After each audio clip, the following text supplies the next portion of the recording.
নমস্কার, আমি পার্থরাজ মিশ্র, শিক্ষক অমরশ্রী রঘুনাথ হাই স্কুল। আপনাদের সবাইকে আজ আরও একবার অ্যারাইজ অ্যান্ড অ্যারাইভের ক্লাসরুমে স্বাগত জানাই। আমার স্নেহের ছাত্রছাত্রীরা, আজকে আমি ক্লাস 10-এর যে বিষয়টা আলোচনা করব সেটা আমি গতদিন নতুন করে আলোচনাটা শুরু করেছি। সেটা হচ্ছে আঞ্চলিক ভূগোল অংশের ভারতের পরিবহন ব্যবস্থার অন্তর্গত সড়ক পথ বা স্থলপথ পরিবহন হিসাবে রেলপথ, অর্থাৎ সোজা কথায় বলতে গেলে আজকে মূলত পরিবহনের মাধ্যম হিসাবে রেলপথের গুরুত্ব আলোচনা করব বা ভারতীয় রেলপথের সম্পর্কে আলোচনা করব। স্নেহের ছাত্রছাত্রীরা, তোমাদেরকে প্রথমেই বলে রাখি, এখনো তোমরা যারা আমার এই চ্যানেলটি সাবস্ক্রাইব করনি, চ্যানেলটি সাবস্ক্রাইব করে নিও এবং বেল আইকনটি ক্লিক করে অল নোটিফিকেশনটি অন করে নিও। যারা ইতিমধ্যেই চ্যানেলটি সাবস্ক্রাইব করেছেন তাদেরকে আন্তরিক কৃতজ্ঞতা এবং ধন্যবাদ জ্ঞাপন করি। সেই সঙ্গে আরেকটা কথা বলে দিই মূল আলোচনায় যাওয়ার আগে, সেটা হচ্ছে ভিডিওটা দেখার সময় তোমরা যদি বোর্ডের এই লেখাগুলোকে স্পষ্টভাবে দেখতে না পাও বা বুঝতে না পারো, তাহলে তোমরা প্রত্যেকটি ভিডিওর ডেসক্রিপশন বক্সে আমি একটা গুগল ড্রাইভের লিংক দিয়ে রাখি। যে গুগল ড্রাইভের লিংকটা ক্লিক করলে তোমরা এই হোয়াইট বোর্ডের একটা ইমেজ বা ছবি সেখানে পাবে, যেখান থেকে তোমরা বড় করে জুম করেও কিন্তু এই বোর্ডটাকে দেখতে পাবে। এবং তোমাদের প্রতি আমার নির্দেশ থাকবে, আমার স্নেহের ছাত্ররা, তোমরা কিন্তু এই বোর্ড ওয়ার্কটা তোমাদের জন্য অনেক কষ্ট করে আমি করে থাকি, তোমরা কিন্তু ভূগোল খাতায় এই বোর্ডের লেখাগুলোকে নোট করে নেবে। তাহলে দেখবে তোমাদের কাছে এই ক্লাসটা অত্যন্ত সহজবোধ্য হয়ে গেছে। তাহলে একদিকে তোমরা ভিডিওটা দেখবে গোটাটা, অপরদিকে তোমরা বোর্ডের লেখাগুলোকে খাতায় নোট করে নেবে। তাহলে দেখবে তোমাদের আর কোনো প্রবলেম থাকবে না এবং এখান থেকে কোনো প্রশ্ন তোমরা আর অজানা থাকবে না। এমনভাবে আমি ক্লাসটাকে সাজিয়েছি। তাহলে মূল আলোচনায় চলে আসি। মূল আলোচনা কি না, আমরা গত দিনের ক্লাসে বলেছিলাম যে পরিবহনের মাধ্যম হচ্ছে 5টি।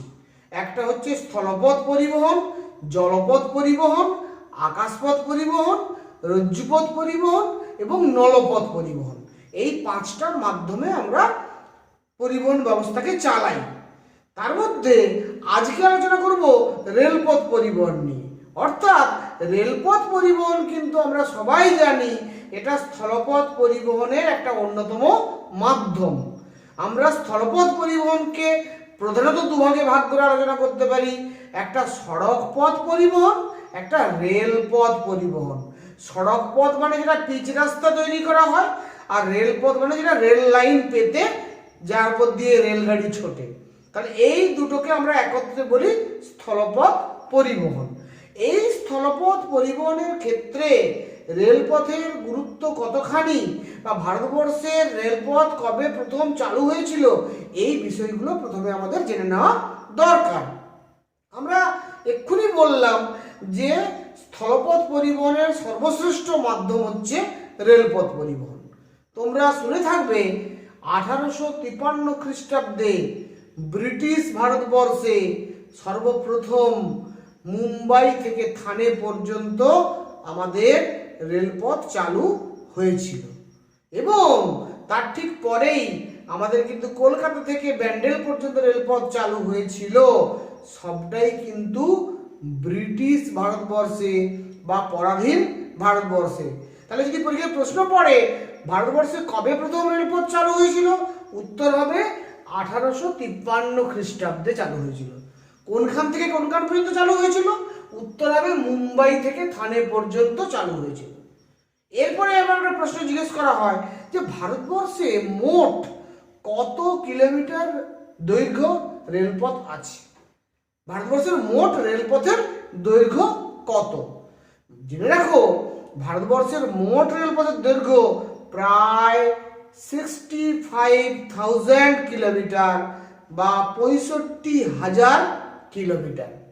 এবং এত বড় রেলপথের বিস্তৃতি যে পৃথিবীর নিরিখে ভারতবর্ষ রেলপথের দৈর্ঘ্যের বিচারে তৃতীয় স্থান দখল করে আছে এবং এশিয়ার মধ্যে প্রথম স্থানাধিকারী দেশের নাম হচ্ছে ভারতীয় রেল। তাহলে এটা কিন্তু কম গর্বের কথা নয়। ভারতবর্ষ এশিয়ার মধ্যে বৃহত্তম রেলপথে এবং পৃথিবীর মধ্যে তৃতীয় বৃহত্তম দেশ হিসেবে আত্মপ্রকাশ করেছে। ফলে ভারতীয় রেলপথের গুরুত্ব অপরিসীম, এটা নিয়ে কোনো সন্দেহ নেই। এবারে যেটা আমাদের আলোচনা করতে হবে সেটা হচ্ছে রেলপথ পরিবহনের গুরুত্ব কতখানি। What are the importance of railways, মানে রেলওয়ে এর গুরুত্ব কতখানি।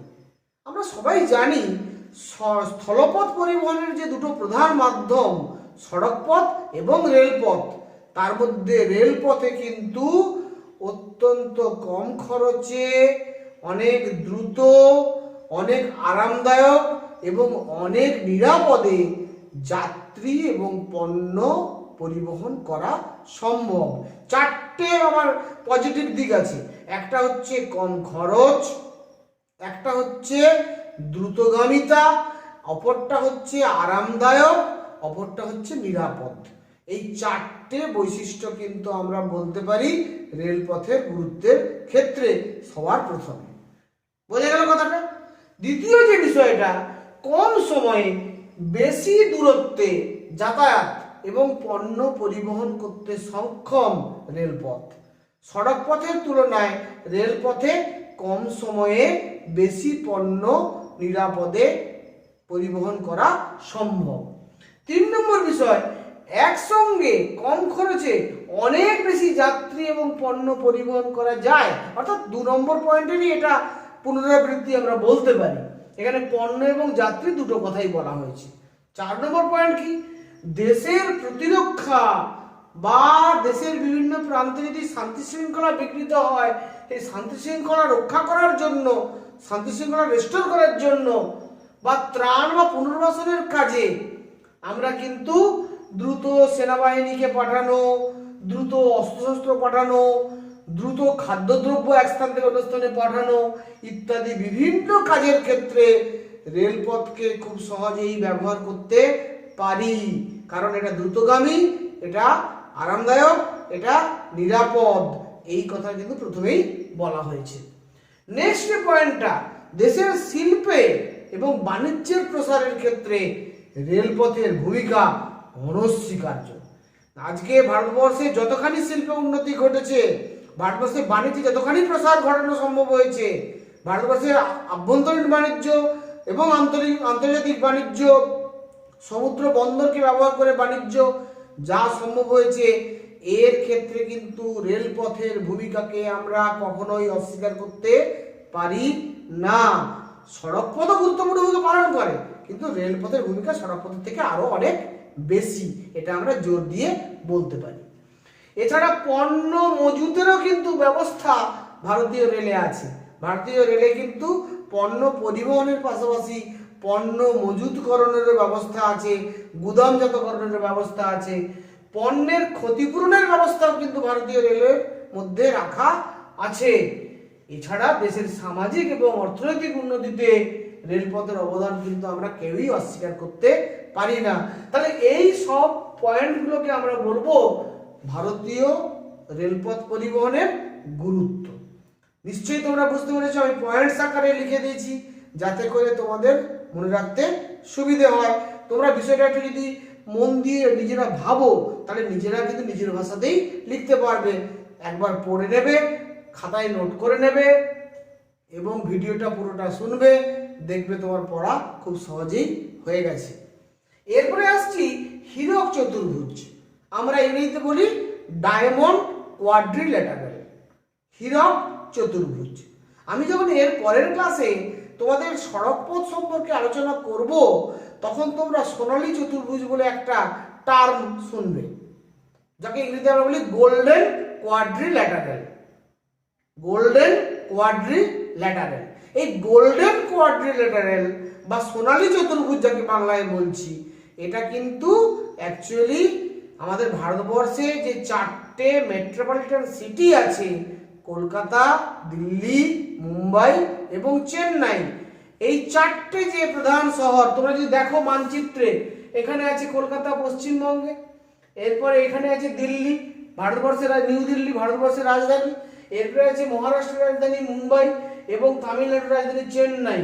দেখো একটু কাল্পনিকভাবে যদি আমরা যোগ করি, কলকাতার সঙ্গে দিল্লিকে যোগ করে দিলাম, দিল্লির সঙ্গে মুম্বাইকে যোগ করে দিলাম, মুম্বাইয়ের সঙ্গে চেন্নাইকে যোগ করে দিলাম, চেন্নাইয়ের সঙ্গে কলকাতাকে যোগ করে দিলাম, তাহলে কিন্তু একটা চতুর্ভুজ কাল্পনিকভাবে তৈরি হয়ে গেল। এইভাবে কলকাতা, দিল্লি, মুম্বাই, চেন্নাই, এই 4টে ভারতের প্রধান মেট্রোপলিটন সিটিকে আমরা কিন্তু সড়ক পথের মাধ্যমে, ন্যাশনাল হাইওয়ের মাধ্যমে যুক্ত করেছি। এই ন্যাশনাল হাইওয়েটার নাম গোল্ডেন কোয়াড্রিল্যাটারাল বা সোনালী চতুর্ভুজ। একইভাবে আমাদের ভারতীয় রেলপথের মাধ্যমে, ভারতবর্ষে রেলপথ পরিবহনের জন্য এই 4টে মেট্রোপলিটন সিটি কলকাতা, দিল্লি, মুম্বাই এবং চেন্নাই, এই 4টে মেট্রোপলিটন সিটিকে কিন্তু আমরা রেলপথের মাধ্যমেও যোগসূত্র স্থাপন করার জন্য সাম্প্রতিককালে উদ্যোগ নিয়েছেন ভারত সরকার। এই প্রকল্পটার নাম রাখা হয়েছে হীরক চতুর্ভুজ বা ডায়মন্ড কোয়াড্রিল্যাটারাল।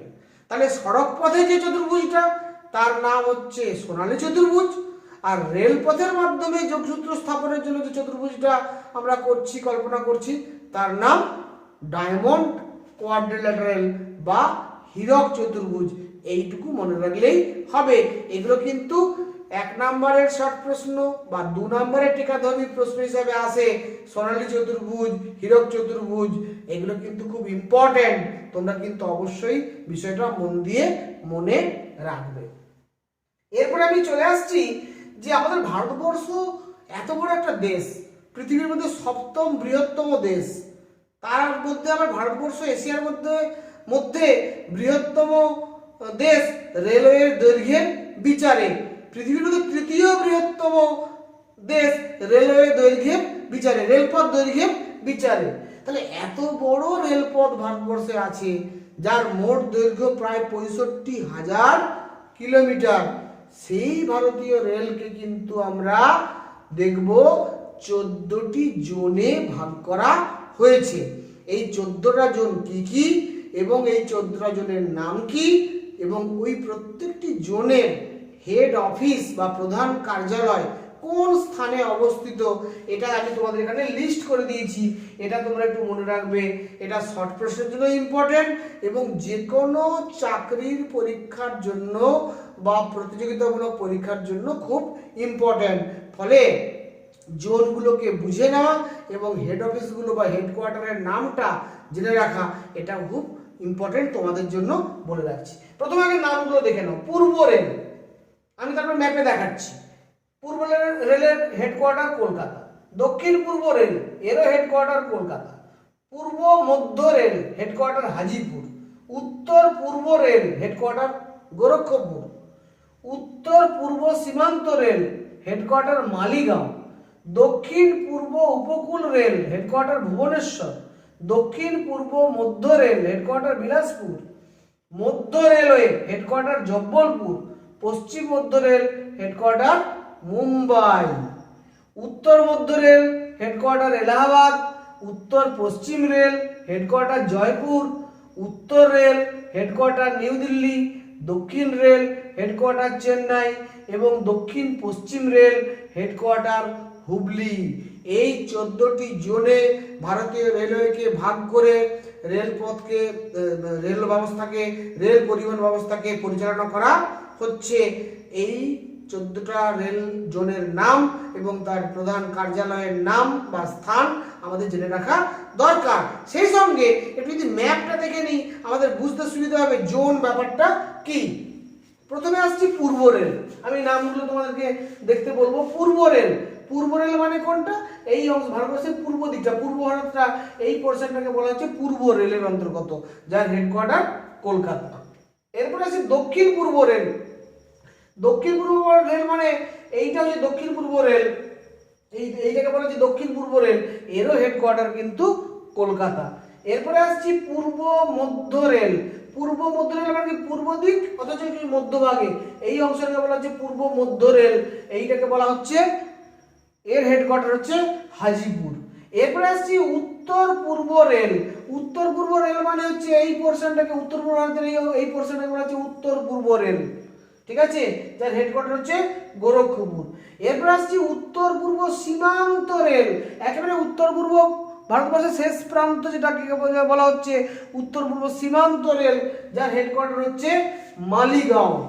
এরপরে আমি আসছি দক্ষিণ পূর্ব রেল, অর্থাৎ দক্ষিণ পূর্ব উপকূল রেল। দক্ষিণ পূর্ব উপকূল রেল, এটাকে বলা হচ্ছে দক্ষিণ পূর্ব উপকূল রেখা বরাবর যে রেলপথটা বিস্তৃত হয়েছে তার হেড অফিস হচ্ছে উড়িষ্যার ভুবনেশ্বর। এরপরে আসছি দক্ষিণ পূর্ব মধ্য রেল, একদিকে দক্ষিণ পূর্ব ভারত অপরদিকে মধ্য ভারত, এইখানটাতে বিলাসপুর নামক স্থানে, ছত্তিশগড়ের বিলাসপুর, এটা হচ্ছে দক্ষিণ পূর্ব মধ্য রেলের হেড অফিস। বিলাসপুর ছত্তিশগড়ের একটা গুরুত্বপূর্ণ শহর হচ্ছে বিলাসপুর, সেই বিলাসপুরটা হচ্ছে দক্ষিণ পূর্ব মধ্য রেলের হেড অফিস। মধ্য রেলপথ মধ্যপ্রদেশের জব্বলপুর, আমরা জানি এটা মধ্যপ্রদেশ, এর জব্বলপুর নামক স্থানে মধ্য রেলওয়ের হেড অফিস। পশ্চিম রেলপথের পশ্চিম মধ্য রেলের হেড অফিস হচ্ছে মুম্বাই। পশ্চিম মধ্য রেলের হেড অফিস হচ্ছে মুম্বাই। তাহলে বোঝা গেল ব্যাপারটা। এরপরে যদি আমরা চলে আসি উত্তর মধ্য রেল। উত্তর মধ্য রেল মানে হচ্ছে এই পোরশনটা, উত্তর দিকের মধ্যভাগ উত্তর মধ্য রেল, অর্থাৎ উত্তরপ্রদেশের এলাহাবাদ উত্তর মধ্য রেলের হেড অফিস। উত্তর পশ্চিম রেল, এটা হচ্ছে উত্তর পশ্চিম ভারত, এই উত্তর পশ্চিম ভারতের জয়পুর হচ্ছে উত্তর পশ্চিম রেলের হেড অফিস। উত্তর রেল, উত্তর রেলের হেড অফিস হচ্ছে দিল্লি বা নয়াদিল্লি, এটা হচ্ছে উত্তর রেলের হেড অফিস, এটা ভারতবর্ষের উত্তর দিক। এছাড়া দক্ষিণ রেলের হেড অফিস হচ্ছে চেন্নাই, দক্ষিণ রেলের হেড অফিস হচ্ছে চেন্নাই, তামিলনাড়ুর রাজধানী চেন্নাই দক্ষিণ রেলের হেড অফিস। এবং দক্ষিণ পশ্চিম রেল, দক্ষিণ পশ্চিম মানে দক্ষিণ এবং পশ্চিম এই পোরশনটা দক্ষিণ পশ্চিম রেল, এইটাকে বলা হচ্ছে এর কর্ণাটকের হুবলি নামক স্থানে, কর্ণাটকের হুবলি নামক স্থানে এর হেড অফিসটা অবস্থিত বা প্রধান কার্যালয়টি অবস্থিত। এইভাবে ভারতবর্ষকে আমরা পূর্ব রেল, দক্ষিণ পূর্ব রেল, দক্ষিণ পূর্ব উপকূল রেল, দক্ষিণ রেল, দক্ষিণ পশ্চিম রেল, এইভাবে বিভিন্ন উত্তর রেল, উত্তর পশ্চিম রেল, উত্তর মধ্য রেল, উত্তর পূর্ব সীমান্ত রেল, বিভিন্ন 14টি জোনে ভাগ করে রেল ব্যবস্থাটাকে সুচারুভাবে পরিচালনা করার ব্যবস্থা করা হয়েছে। তাহলে আমার স্নেহের ছাত্রছাত্রীরা, আমি আশা করি আমি তোমাদেরকে পুরো রেল সিস্টেমটা সম্পর্কে সংক্ষেপে সমগ্র বিষয়টি উপস্থাপন করার চেষ্টা করেছি। আশা করি তোমরা সবটা বুঝতে পেরেছো। যদি তোমাদের ভিডিওটি ভালো লাগে ভিডিওটি লাইক করবে, বন্ধুদের সঙ্গে শেয়ার করবে, এখনও যদি চ্যানেলটি সাবস্ক্রাইব না করো চ্যানেলটি সাবস্ক্রাইব করবে, বন্ধুদেরকেও সাবস্ক্রাইব করার জন্য জানাবে। এই কথাগুলো বলে সকল সম্মানের দর্শক মণ্ডলীকে আমার তরফ থেকে শ্রদ্ধা প্রীতি শুভেচ্ছা জানিয়ে, আমার স্নেহের ছাত্রছাত্রীদের ভালোবাসা জানিয়ে আজকের ক্লাস আমি এখানে শেষ করছি। Thank you very much.